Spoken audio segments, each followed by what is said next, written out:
conversation as part of the Mapping Future Imaginaries network. Today, I'm really pleased to speak with Dr. Sarah Jane Moore, who is a very good friend of mine, an artist and a scholar, early childhood expert as well.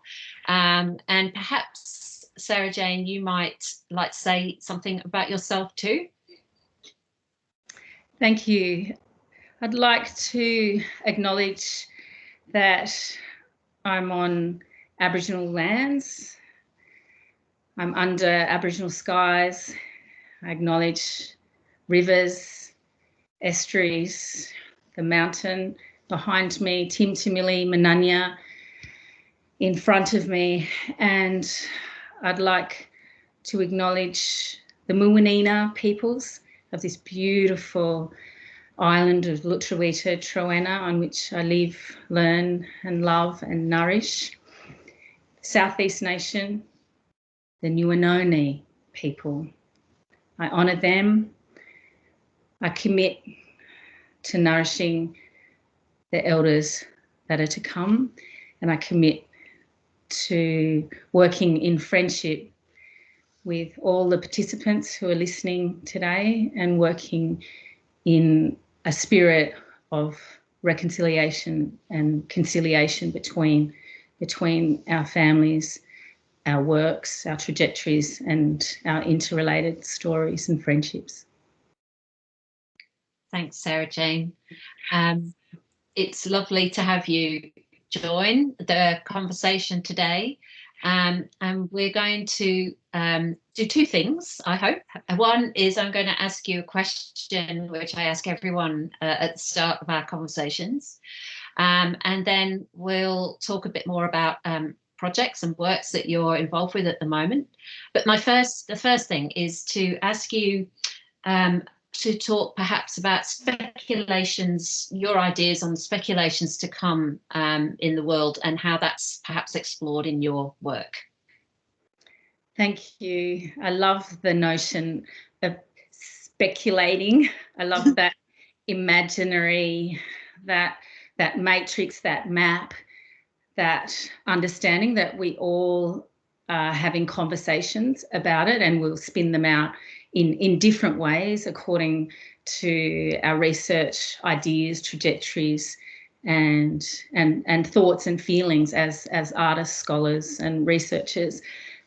I have, in the last couple of years, been in a relationship with oysters, and I've had a very loving relationship with finding out about their importance and grinding them into my work and finding meaning in breaking the oyster shells down and developing a relationship with Dr. Laura Parker, who's the Indigenous Scientia Fellow at the University of New South Wales. And us meeting, working together, working in a research relationship as an artist and as a scientist together, as women and as friends, has enabled me to imagine and speculate on a much more climate charged angle to my work. And in this work that you see before you is embedded gifts from Laura's experiments. Those experiments are about saving the Sydney rock oyster, the Baladari or the Bandangigu in the Eora language. I think that using the gifts from scientists has been a really flavourful and wonderful opportunity for me, as has harvesting clays, ochres, and being able to sit a lot further into the rivers of understanding and deeply steep myself in a connection to the land. And this woman that emerges from this painting is Sisirena. I visited the beautiful island of Guam in the Mariana Islands and learnt about the myth of the woman who emerges from the water. She's missed and longed for. She has a lot of grief around her. And for me, this work is Laura. This work is the scientist. This work is the oyster coming out and being saved and having us savour the creature that filters, the creature that makes up living sites or middens, living sites that map the histories and the imagined spaces and campfire conversations that have been going on in coastal places for many, many thousands of years. And so those are the kinds of imagined speculations that embed through my work and really relate to your question and the ways in which I frame up my relationship and love for the humble and simple oyster. That's really fascinating and just beautifully described. And I just love how the focus on the oyster is it kind of exceeds time, really, doesn't it? Because it's the oyster has been in this place for such a long time, and thinking about its future as a kind of a symbol of perhaps, you know, an uncertain time as we go through water warming and you know, kind of environmental change. So that's what I love. I love the fact that it's, like you say, this simple, humble little entity, this little thing, but it actually connects to so much more, which is great. Yeah.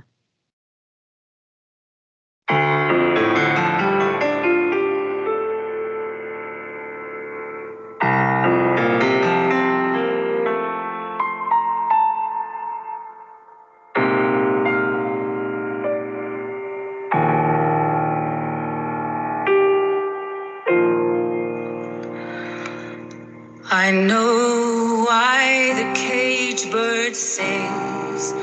I know why oysters lie.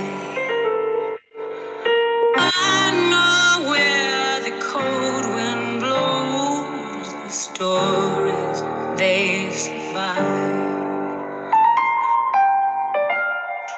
Ripped and stripped, they sailed on ships, dug out reefs every tide, lined with mortar, stuck in stones, colonies shifted rise.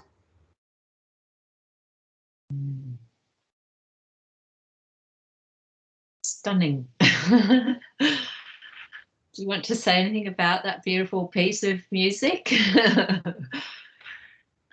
I wanted the oysters to sing for all of us, and I wanted the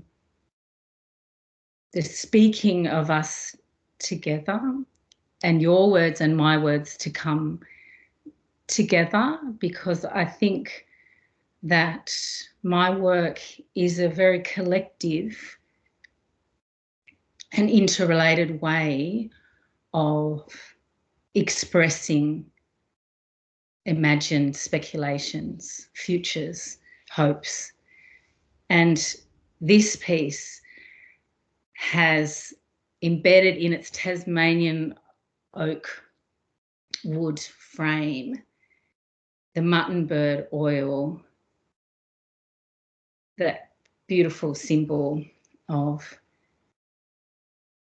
an Aboriginal space flying high above it, and it smells like mutton bird, and this piece has just a smattering of those oyster shells, because I've been very distant from those Sydney Rock oyster shells through the pandemic, and that has produced a sense of isolation and loss, and this figure really speaks to that in the pool, reflecting, wondering, looking, learning, and finding much more about law.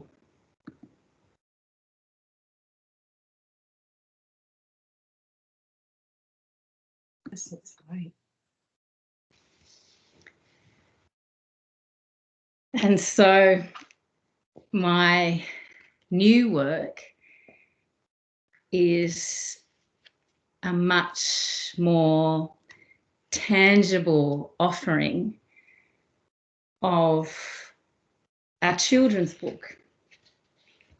And it's a children's book that has been printed in Tasmania, printed in Lutruwita, Tasmania, conceptualised here on the island, illustrated by my beautiful neighbour, Erin Poligay.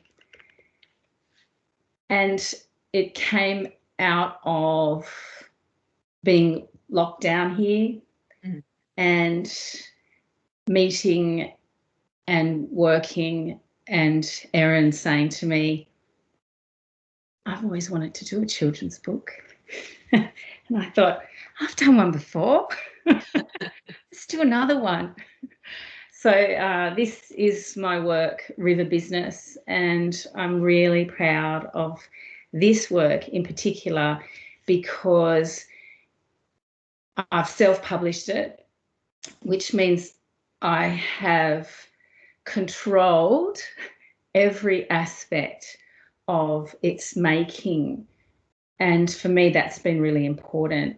The making of this is part of the story for me, and that's with soy-based inks, it's with recycled paper, it's with the vision of no glues and the staples coming out and it being able to be worm farmed and composted and sent back to the land. And so that self-publishing journey enabled me to produce a children's book without plastic coating. For me, that was really important. It feels different. When it goes in your bag, it gets a little bit rough and tumble. I love that.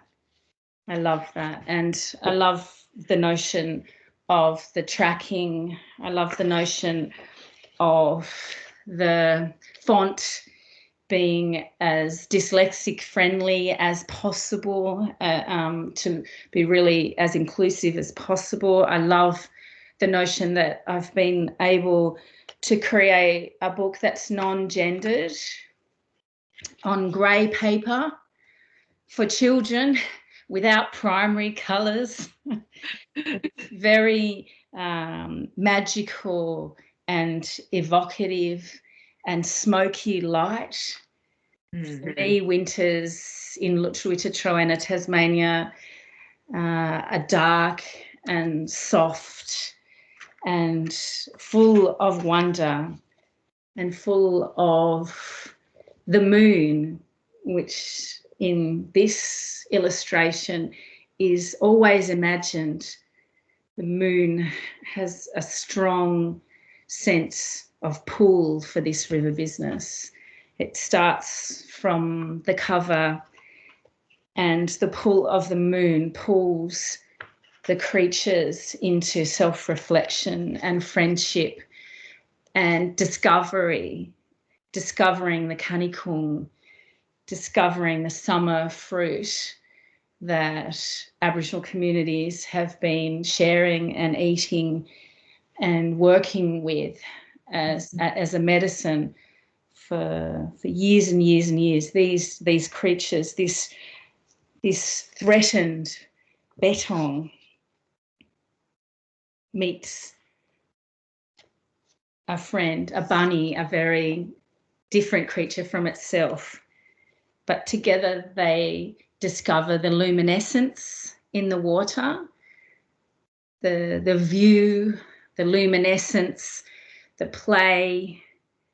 For me, this is a very evocative centre page for the two creatures, and embedded within the book are songlines, and these songlines are reminiscent and echo the song that I wrote entitled River Business, which started this whole journey. And it talks about moons in the sky now, magic tides, river friendship, nature confides. And I love the idea that they shelter in the native grasses, those native grasses that I'm now learning to weave and think about differently, as shelter, as vessel, as opportunity to make and nest in a cultural way as well, and share. Weaving is such a beautiful practice, a community and collective practice. And for me, these pages hold all of that. It's more than the river business. It's the business of magic, the business of relationships, the business of holding this story and holding it here. And it also holds my oysters. It also holds that strong link in my work and my imaginings and my hopes and dreams for a strong future for our families and our communities. And that's that hope of the dancing sky, the aurora, our dreams that are always chasing that colourful night sky that will one day come to us all. This is quite a beautiful page as well, when Balbo teaches Bunny to look deeply into the river. Through looking in this way, they can see themselves, the moon, the stars, and the river's rocky shore. They are at peace. Time is a story, life's your friend. Fantastic. And it's one long night that they spend together. And in the morning, there's a red sky morning, and from my home here, overlooking Timili, Mananya, River Derwent, those red skies come to me as well as they'll come to you. And this book is designed to be shared. It's designed to be held and learnt about and used as a seeded conversation. It's a seeded conversation for a soft reconciliation story that can be wrapped around children in safe ways, in careful and sensitive ways that can be quite beautiful. And the conversations that I've had with the children who have received these messages have been quite profound. And in the next fortnight, I'm taking this book and the notions and themes within it to a town an hour out of Hobart called Geeveston, and working in a school. And this work will encourage those 160 students in the small town of Geeveston to be creative writers, to be authors, to map their own living stories, to imagine themselves as authors, as singers, as storytellers, and to begin that process. So for me, this process of the river business is much more than self-publishing a book. It's an embodied response and an enacted response to mapping and fostering and nourishing terrains. Fantastic. I can say I have a copy of this book, and the other thing that is really wonderful about it is because of the inks and because of the materials, it has the most amazing scent. It really, it doesn't smell like any commercial book. Like, it's really has a beautiful kind of presence, you know. It really does. It's a wonderful piece of work. I love it so much. And these images are gorgeous. Really, really wonderful. Yeah, it's been fantastic to work with a new friend, to discover another creative collaboration in my street. How wonderful!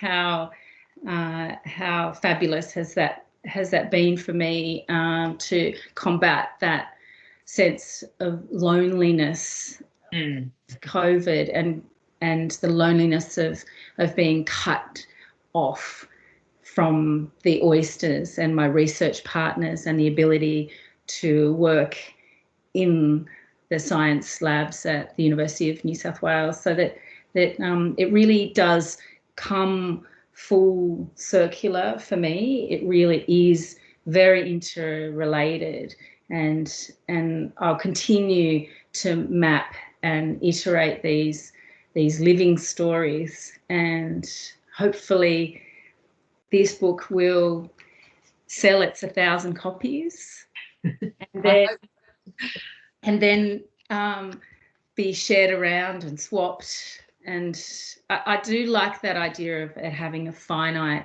number of copies in the world, and I like that notion. It's, for me, it's like an edition. It's a large edition of 1,000, but I treasure those connections and those families who are reading it and sharing it, and the schools that have taken it on board into their libraries, and that creates that sense of family that I really enjoy in my work. I feel like I'm a connector and a community operator, and this style of work really does help me live into that and lean into it. And the work in Geeveston is enabled through an Australia Council grant, which is awesome.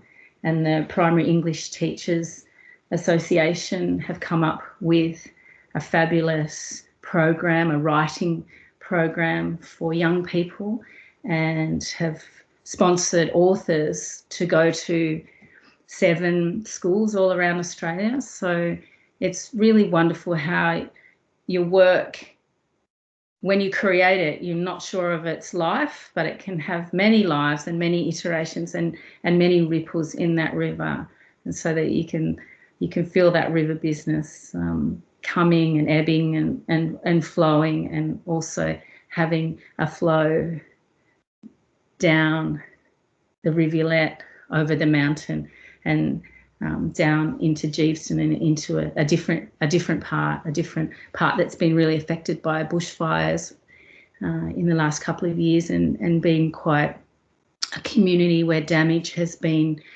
endured physically.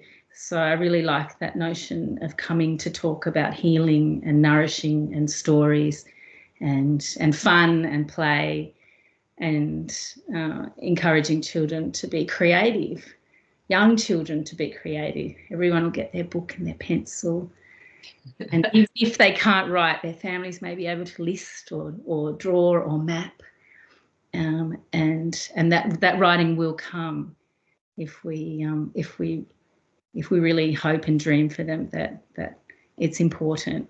And that's one of my strong beliefs, that writing and creating is so important for young children and for us. But for me to pass that on is really important. So thank you so much, Ngāti. Thank you for the opportunity to reach out through Mapping the Imaginaries. And it's quite wonderful to be enfolded into this basket, this Tarina, this network. It's a lovely way to be. Thank you, Sarah Jane. It's been an absolute delight to talk to you. Thank you so much for sharing your work.